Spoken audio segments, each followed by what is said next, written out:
एक बार आप सभी की तरफ से मेरा हार्दिक अभिनंदन तालियों के साथ। Thank you. मेरा नाम विकास सोनी है और मैं हमीरपुर से बिलोंग करता हूं। और ये जो मेरी परफॉर्मेंस है, इससे पहले भी मेरी एक बार परफॉर्मेंस रही थी, जो मेरी फर्स्ट परफॉर्मेंस थी, तो उसका आपको एक किस्सा सुना रहा हूँ कि अब फर्स्ट परफॉर्मेंस होती है तो बंदा थोड़ा सा नर्वस होता है।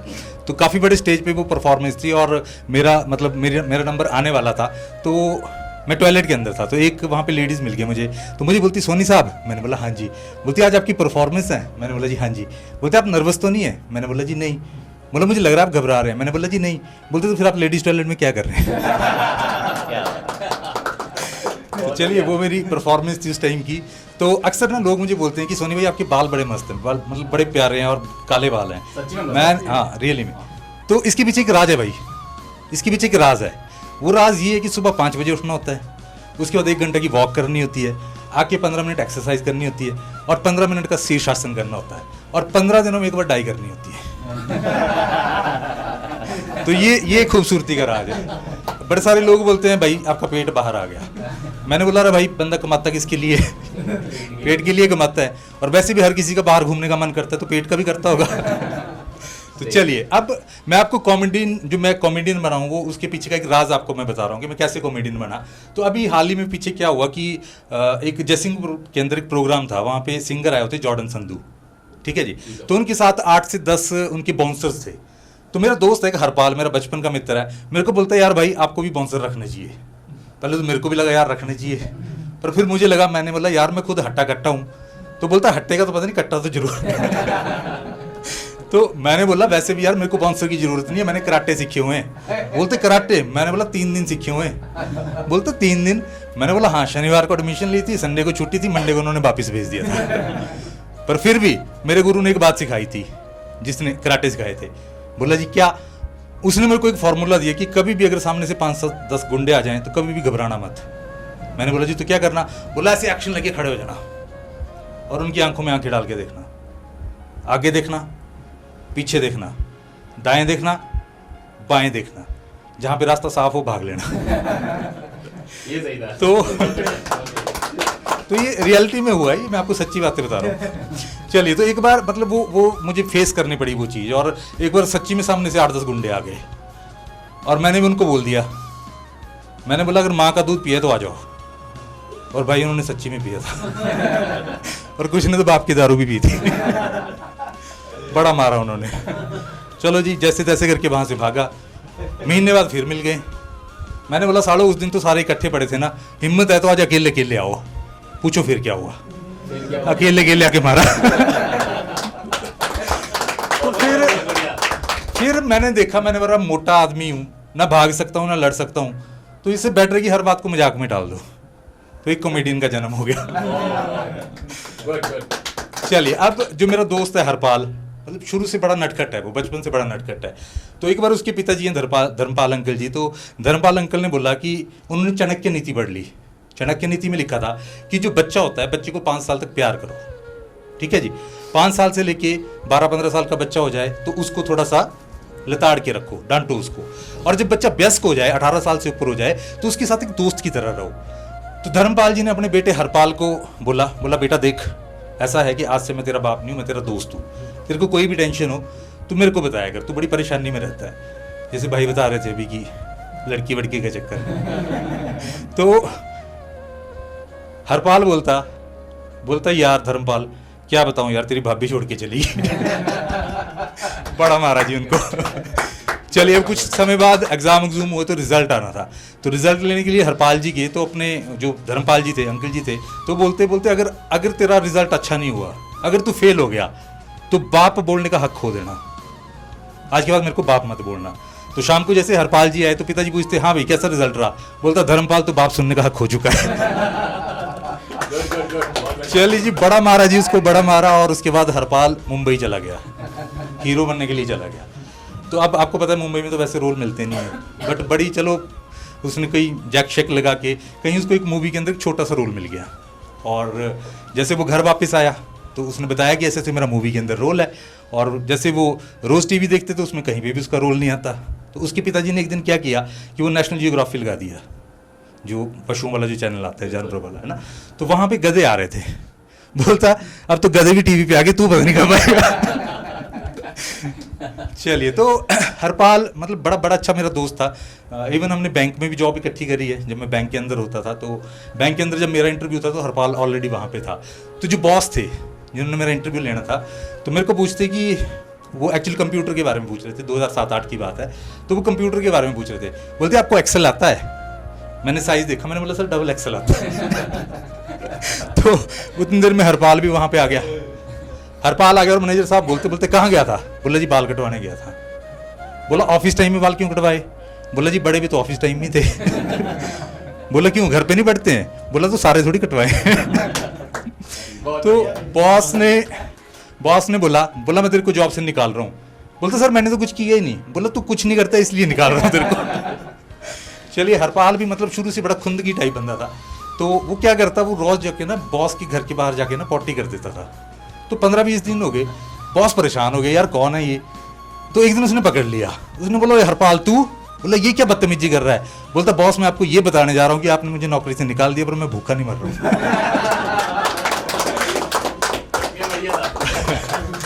तो चलिए जी, अब हरपाल अब नई नौकरी की तलाश में निकला। तो वो बाजार से जा रहा था, तो जैसे दुकान वाले बाहर बोर्ड लगा के रखते हैं ना कि लड़कों की ज़रूरत है, काम करने वाले लड़कों की। तो वो चला गया एक शॉप पे, बोलते जी नौकरी वाले लड़की की ज़रूरत है। उन्होंने बोला हाँ जी। बोला जी क्या नौकरी है? बोला देखो जी हम तनख्वाह तो कुछ नहीं देंगे, पर ये है कि आप खाने लायक हो जाओगे, आपको 2 टाइम का खाना मिल जाएगा। उसने बोला चलो ठीक है, बिल्ले से बगार बली। तो बोला जी बताइए काम क्या है? बोला देखो जी वो सामने गुरुद्वारा है, अपना खाना वहाँ पे खा के आना है, ये टिफ़िन ले जाओ और मेरा लेके आना है, दोनों टाइम आपको खाना मिलेगा। चलिए जी, बड़ा परेशान हुआ। उसके बाद कहीं जैक शैक लगा के उसको गर्ल्स हॉस्टल के अंदर नौकरी मिल गई। गर्ल्स हॉस्टल के अंदर नौकरी मिल गई और हरपाल जी बड़े खुश। अब 3 महीने बाद जो एम्प्लॉयर थे वो फ़ोन करते, बोलते हरपाल जी अपनी सैलरी तो ले जाओ। बोलता अच्छा सैलरी भी मिलेगी। चलिए, अब हरपाल परेशान हो गया इन सारे झंझटों से और गांव के अंदर आ गया, अपने गांव के अंदर। और उसने बोला क्यों ना प्रधानी का इलेक्शन लड़ा जाए। तो प्रधानी के इलेक्शन के लिए उसने जो उसके कंपटीटर थे, तो वो जैसे वो अपनी कैंपेनिंग कर रहे थे, तो वो बोल रहे थे कि जैसे अपनी कैंपेनिंग में कि मुझे पता है कि आपके गांव के अंदर स्कूल नहीं है, आप मुझे जिताइए, मैं घर मतलब गांव के अंदर जो है वो स्कूल बनवा के दे दूंगा। तो हरपाल वो कैंपेनिंग अच्छी लगी, तो उसने भी कैंपेनिंग शुरू कर दी। वो दूसरे गाँव में गया, बोलता गाँव वालों मुझे पता है आपके गाँव में शमशान घाट नहीं है, आप मुझे वोट दो, मैं घर घर में शमशान घाट बना दूंगा। चलिए, तो अब हरपाल जैसे जैसे करके चलो जी इलेक्शन जीत गया और वो प्रधान बन गया।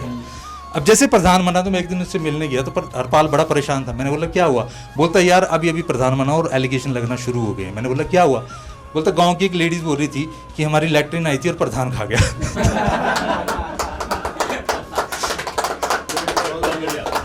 चलिए, फिर कोई 15-20 दिन बाद, महीने बाद हरपाल स्कूल के वहाँ से जा रहा था, तो वो बड़ा खुश हुआ, मेरे को फ़ोन करके बुलाया उसने। बोलता भाई घर आ जा। मैंने बोला क्या हुआ? बोलता पैसा ही पैसा आएगा। मैंने बोला कैसे? बोलता मैंने स्कूल की दीवार पे लिखा था, वहाँ पे मैंने पढ़ा, वहाँ पे लिखा था विद्या धनम सर्वधनम प्रधानम। मैंने बोला अच्छा तो क्या हुआ? बोलता इसका मतलब हुआ कि विद्या के लिए आया हुआ सारा धन प्रधान का होता है। बहुत बढ़िया बात। चलिए जी, अब हुआ यूँ कि हरपाल जी के बच्चे नहीं हो रहे थे। बड़ी दिक्कत, आज की डेट में आपको तो बड़ी सारी समस्या है ये। तो हरपाल जी के बच्चे नहीं थे, तो मंदिर मस्जिद गुरुद्वारा जहाँ जहाँ भी उनको बोला, चेला चांटा हर जगह वो जाके आए, लेकिन उनके बच्चे नहीं हुए। अंत में किसी ने बोला, हमारे जैसे भाई ने सलाह दी कि एक टिल्ले वाले बाबा हैं, वहाँ पे जाओ और वहाँ पे अगर आप पूजा अर्चना करोगे तो जरूर आपको फल मिलेगा। तो वो वहाँ पे गए उस टिल्ले वाले बाबा के पास, तो उन्होंने प्रार्थना करी और बाबा जी प्रकट हो गए और जोर से थप्पड़ मारा। बोला साले पहले शादी तो करा ले। तो हरपाल जी का मिशन शुरू हो गया जी, लड़की ढूंढने का। शादी के लिए लड़की ढूंढने का मिशन शुरू हो गया। तो हरपाल जी कॉलेज के बाहर चले गए, एक लड़की दिखी बड़ी सुंदर सी, जाके प्रपोज कर दिया और उस लड़की ने उसकी पिटाई कर दी। तो हरपाल जी नीचे गिर गए और उठ के कपड़े झाड़ के ऐसे बोलते, तो मतलब मैं ना ही समझूं। तो किसी ने समझाया उसको, बोला यार ऐसे थोड़ी रिश्ता होता है, रिश्ते के लिए कोई बिचौला चाहिए होता है, कोई एक तरीका होता है रिश्ता करने का, बातचीत होती है दोनों फैमिलीज के बीच में, तो आप कोई बिचौलिया बीच में डालो। तो लो जी बिचौलिया डाल दिया और शादी होगी हरपाल की। और बिचौलिए ने ये बोला जी कि जो हरपाल है वो तो कुछ नहीं करता, लेकिन हरपाल के बाप की बस है। तो लड़की वालों ने सोचा चलो बस है तो कल को बेटे की होगी, उसी को मिलेगी, तो चलो शादी कर दो। जब शादी शुद्धि होगी तो देखा तो वहाँ पे तो कुछ भी नहीं था। उन्होंने बिचौलिए को पकड़ा, बोला जी आपने तो झूठ बोला।